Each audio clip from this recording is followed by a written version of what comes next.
front yard garden tour today. What I have in front of me here is a red Gem Goumi. Planted this a few years ago. It's growing pretty fast. I did have a Carmine grafted onto it, but then in an unfortunate construction accident, a piece of roofing fell down and knocked off my graft. So it's purely red Gem now. But I've got some Carmine Goumis in the back that are small, that are growing well. So that will be another video for another year. But for now, what I've got here is lots of fruit on each branch here. You'll notice that there's two different shades of red. I don't know if you can see that in the video.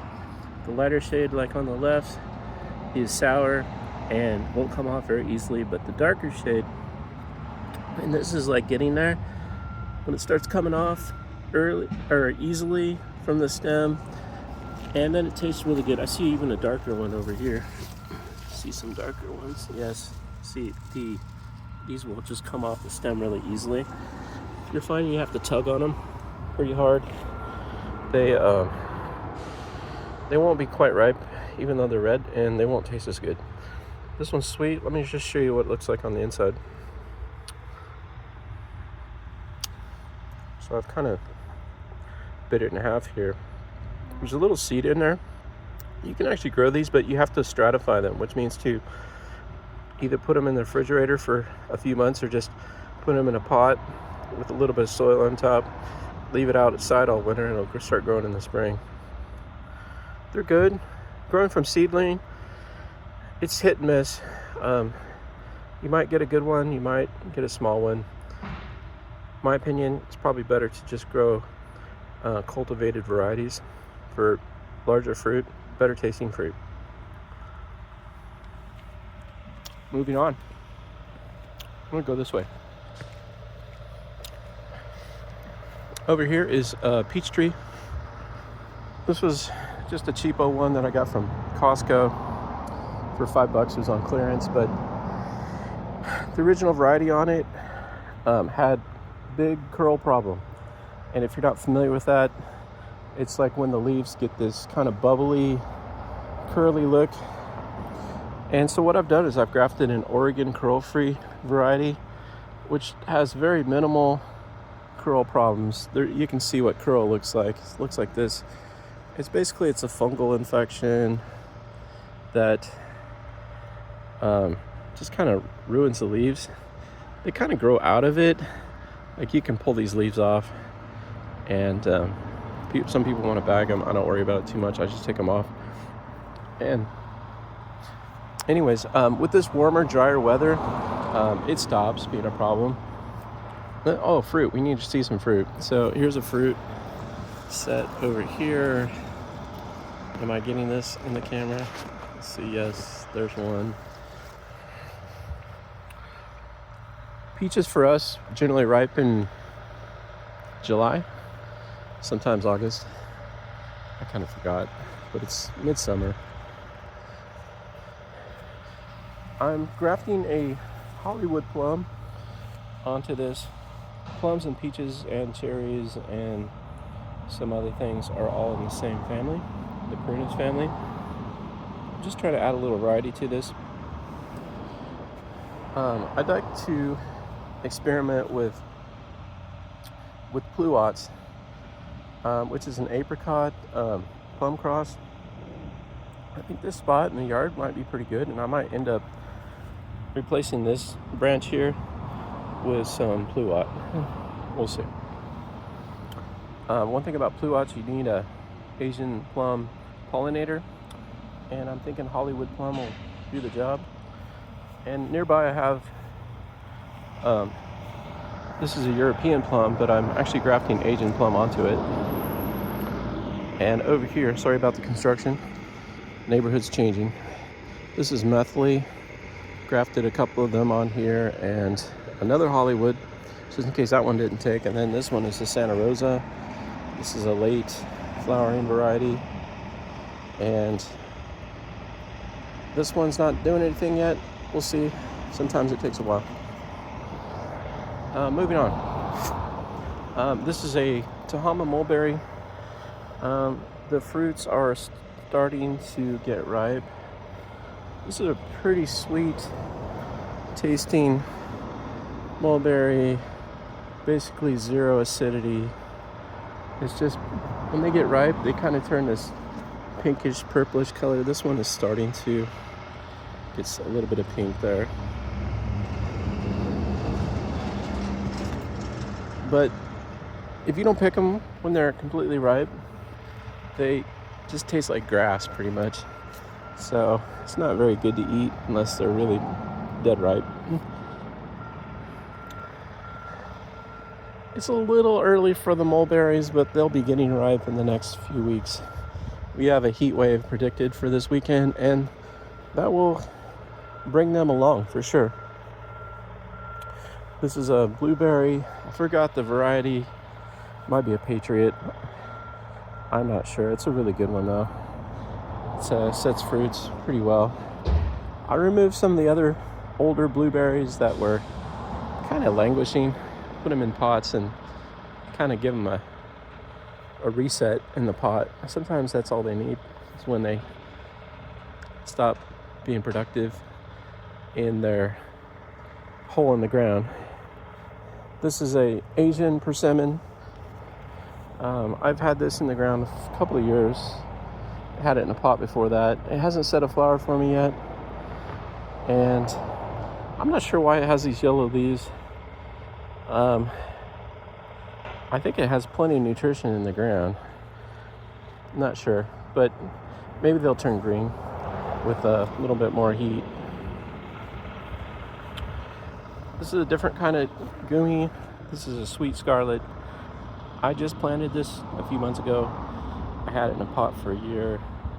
It was tiny last year, and now it grew pretty big, and it's growing even bigger in the ground. This one seems to be having fruit that ripened before the red gem, and I'm not sure if that's because it's more in a direct sun location or if it's just the variety itself. These are really nice tasting ones, and I have a feeling that they're going to be even better tasting and larger next summer when it's been sitting in the ground for over a year and more established. Over here are honeyberries. Honeyberries are a very cold hardy plant, and this might be too hot for this plant out here in the direct sun. It's just kind of a test run to see some of these leaves coming off. It has fruited. I think it's done fruiting. It makes some large blueberries. When I say large, I'm talking about maybe the size of the end of my pinky in length, a little skinnier than that. They taste slightly sweet, kind of tart, a little astringent. It's not bad, but it's a decent fruit for May is when they're actually producing, and when nothing else is producing because it's too early. We'll see what they do. Over here, we're trying to establish an asparagus bed, so we put the caution tape, otherwise children will run through this endlessly and trample everything. So we just try to cordon it off. Pawpaw. This is my sunflower pawpaw. It's been in the ground for quite a while. It's setting one cluster of fruit here. It's like maybe 4 or 5 on that. 5. It's been really slow growing, and I think the reason why is because I had a huge jostaberry there. The jostaberry got removed, and all the roots that were surrounding it, and just hoping to get this one fully exposed in the sun without any competition for water from the jostaberry, and maybe this one will catch up. Over here is another blueberry. I wish I would have labeled these, but the labels got lost. I don't know. They've been around for 10, 15 years. This isn't something new. This is a pink blueberry. I believe this variety is a pink lemonade.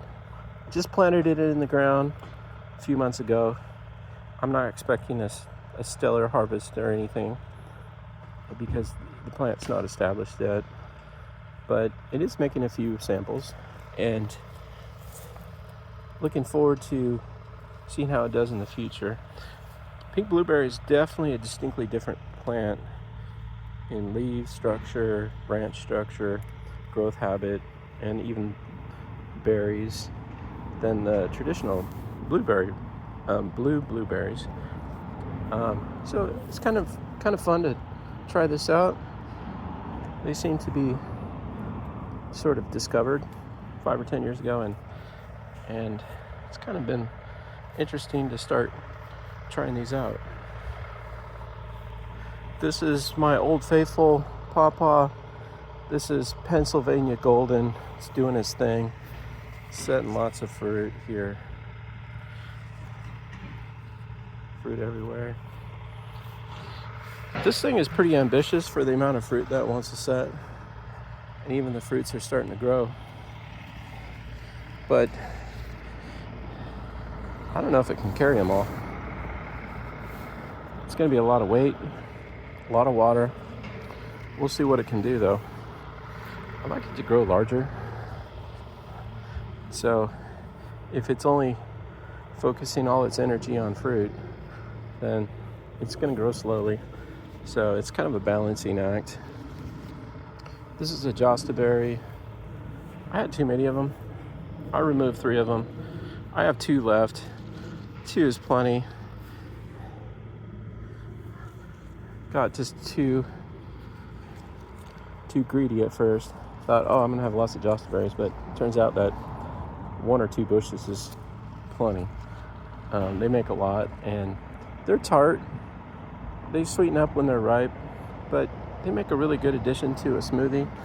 Just combine them with sweet fruit, and the jostaberries kind of adds a nice color and nice flavor.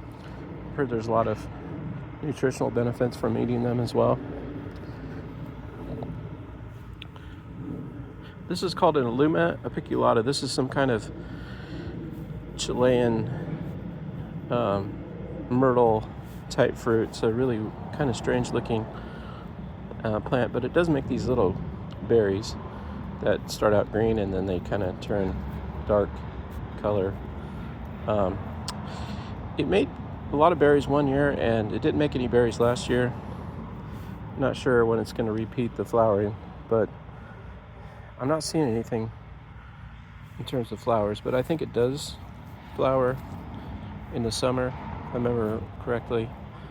I'll see if it tries to do it again this year. More blueberries over here. This is a pawpaw that I have several different varieties grafted onto. The original varieties actually starting to flower, actually setting fruit for the first time. It's on the bottom. I grafted another variety called a mango, about right here. And above that is all this mango. It's the tallest, most vigorous pawpaw that I've growing. However, it hasn't set a single flower. So maybe it'll be next year for this pawpaw. Let's see, what else do I have? Pomegranate. So these are some Russian female sounding name, and from what I've read, they're very cold tolerant. They can survive to zone 7 or 6 or whatever, and we're in zone 8B, 9A, depending on which whose records you believe. One flower opening up. This is what the flower looks like inside. See some bugs flying in there.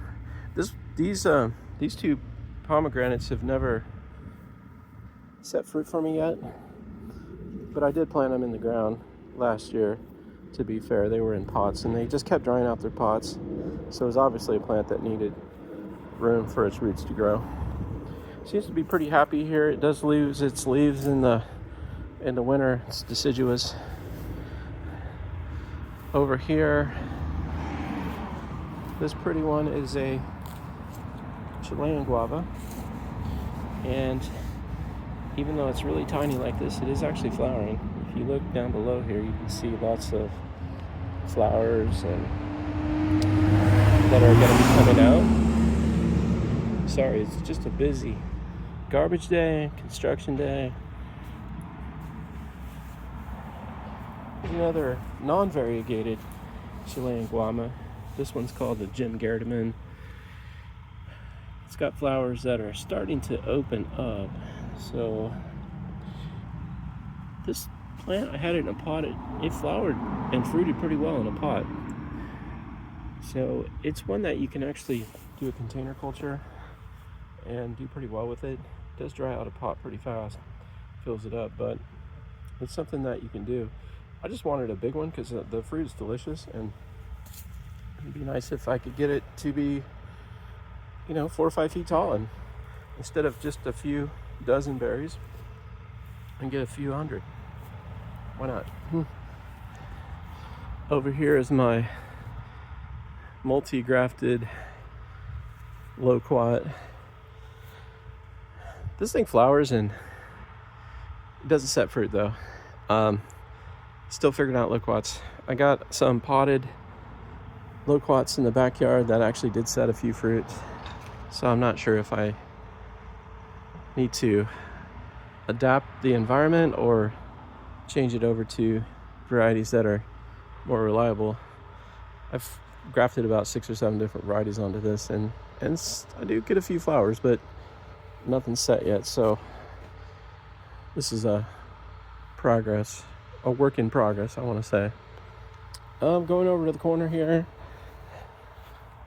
More asparagus, trying to grow that. This is I forgot the name of this. Chayote, I think it's called. It makes a vegetable type fruit.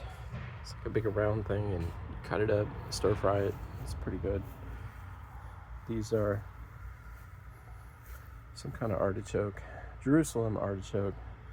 They become like weeds after a while. You just pull them out and you cut up the bulbs and fry them up like vegetables. This is a different variety of pink lemonade. This one is like pink popcorn, I think it's called. I haven't found a spot for it. And finally, this is a fig. It's the Violetto de Bordeaux fig that was small, tiny. Now it's getting kind of big. I am figuring this one out. Didn't set a brevet crop for me. Not sure if it's gonna do a main crop or if it's just wanting to grow. Gotta figure that out. And this viney thing is a passion fruit. It's a cold hardy variety called Passiflora caerulea, also known as blue crown. It makes lovely flowers, and none of them set fruit for me. So I think it needs a pollinator partner. I thought I had a pollinator partner. Doesn't want to do it.